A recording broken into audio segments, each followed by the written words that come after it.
সম্মানিত সুপ্রিয় দর্শক শ্রোতা দেশ ও প্রবাস থেকে যারা আমাদের সাথে সংযুক্ত আছেন, ভিডিও দেখতেছেন অথবা শুনতেছেন, সবাইকে জানাই আন্তরিক প্রীতি ও শুভেচ্ছা। বন্ধুরা, আমি একটা আপুর সাথে কথা বলছিলাম, প্রতিবেদন করবে, অডিও কলে সংযুক্ত হয়েছে আমার সাথে।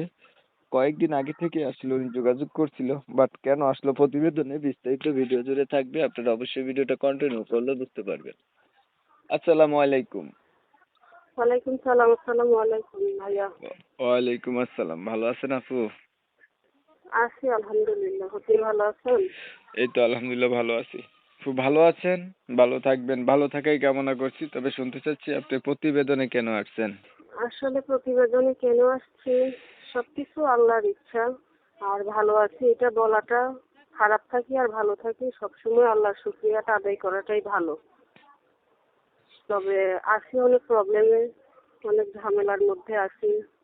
আমার বাবা নাই, তারপর বড় ভাই নাই, ভাই আছে ছোট, আর আমি, আর আমার আম্মু আছে।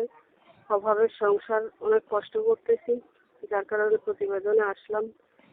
যদি ভালো একটা মনের মানুষ পাই, যদি আমার সাথে যোগাযোগ করে বা কথা বলে, সে যদি আমার দায়িত্ব নিতে চায়, সবকিছু আমার জানে শুনে বুঝে বা আমাকে একটু কেয়ার করে, তো আমি ইনশাল্লাহ তার সাথে যোগাযোগ করব, সম্পর্ক করব। আর সে যদি আমাকে বিয়ে শাদীও করে, আমার কোনো সমস্যা নাই, আমি রাজি আছি। দেশের বাড়ি কোথায় আপনার? দেশের বাড়ি ভাইয়া কুমিল্লা 14 গ্রাম। পরিবারে বর্তমানে আছে কে? ভাই আছে ছোট একটা, আর আমি, আম্মু আছে। বাবা নাই না?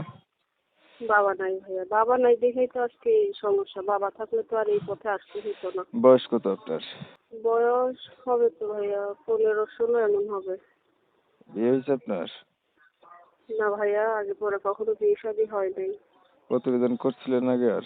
না না, প্রতিবেদন করি নাই। আমি শুনছি যে এরকম একটা ভাইয়া আছে যারা দুঃখ কষ্ট পড়ে আছে বা সেরকম কোনো লোকের সাহায্য সহযোগিতা পায় না, এরকম আপনার সাথে যোগাযোগ করলে নাকি আপনি এটা মিডিয়ার মাধ্যমে উপস্থাপন করেন এবং একটু হেল্প সহযোগিতা করেন, যে মানে যারা দুঃখ কষ্টে আছে তাদেরকে একটু সহযোগিতা করেন, তাদের কথাগুলো মানে লোকজনের কাছে একটু পৌঁছায় দেন।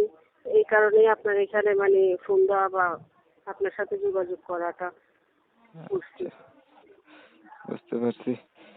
আচ্ছা, আপনার বিষয়টা আমি ক্লিয়ার করছি।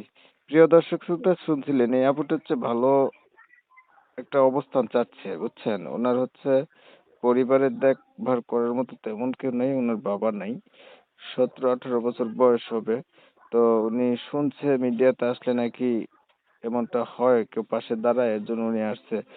এখন আপু, কেউ যদি আপনাকে বিয়ে শাদী করতে চায়, ঠিক আছে, তাহলে আপনি এটা নিয়ে কোনো মতামত আছে নি?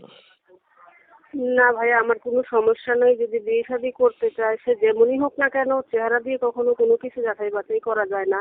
তবে তার একটা সুন্দর মন থাকতে হবে এবং সে আমাকে বুঝবে, এতটুকুই আমি তার কাছ থেকে আশা করি, বেশি কিছু না। আর সে আমাকে সারা জীবন আমার দায়িত্ব নিবে, বলতে যে আমার ফ্যামিলি তার উপরে চাপাই দিব এরকম কিছু না। সে যদি আমার দায়িত্বটুকু নেয় বা আমাকে একটা কাজ বাজ ধরাই দেয় বা একটু হেল্প সহযোগিতা করে, তাহলে আমি আমার ফ্যামিলিটাকে মানে দেখতে পারবো।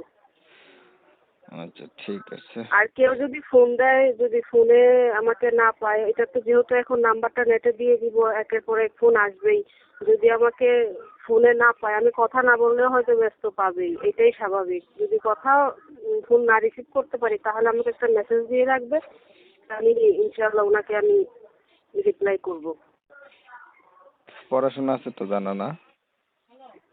আছে আলহামদুলিল্লাহ, পড়াশোনা তো করছি ভাইয়া। এখন কপালের লিখন এরকম ছিল, নামটা এতটুকু কি? নামটা হয়েছে। বলা হয়নি।